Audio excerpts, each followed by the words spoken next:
Hey everyone out there, this evening I just like to share for those who might have those Absalom mindsets, those Absalom spirits in your family, because it can be a woman or a man.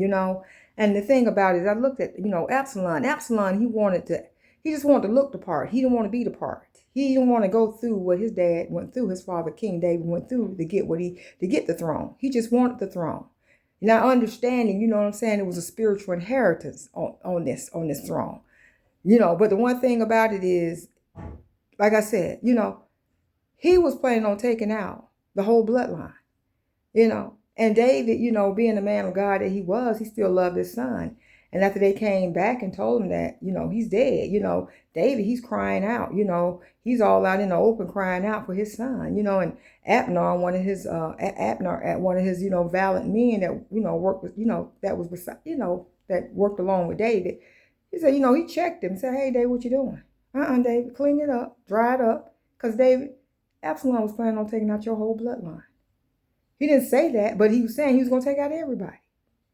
But thank God, God already had a plan. And I'm pretty sure, Absalom had many warnings. And I'm pretty sure God just kept warning because he knew his father's heart was about really wanting his son to stop after him. I'm pretty sure David was crying out to God, saying, God, have mercy on my son. Because you remember in there, he had asked some of his, the men, some of his men of valor, saying, hey, bring my son back to me, and bring him unharmed. And I'm pretty sure, God gave him plenty of warnings, to stop it. Stop chasing after your father. It's not going to end well, And, but eventually, one of those limbs took his head off. I wonder how many limbs God allowed Absalom to miss before he allowed that one to just take his head off, because he didn't know how to stop.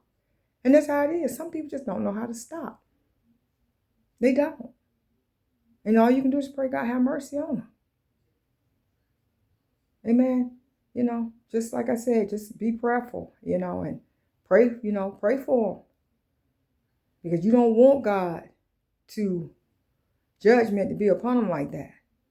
But when God has a call and God has a purpose for our lives and for people's lives, God, he has an expected end, As long as you say yes, he that begun a good work will finish it. And he might have to remove, some people some kind of way if they don't know how to move out the way. Amen. Have a great night.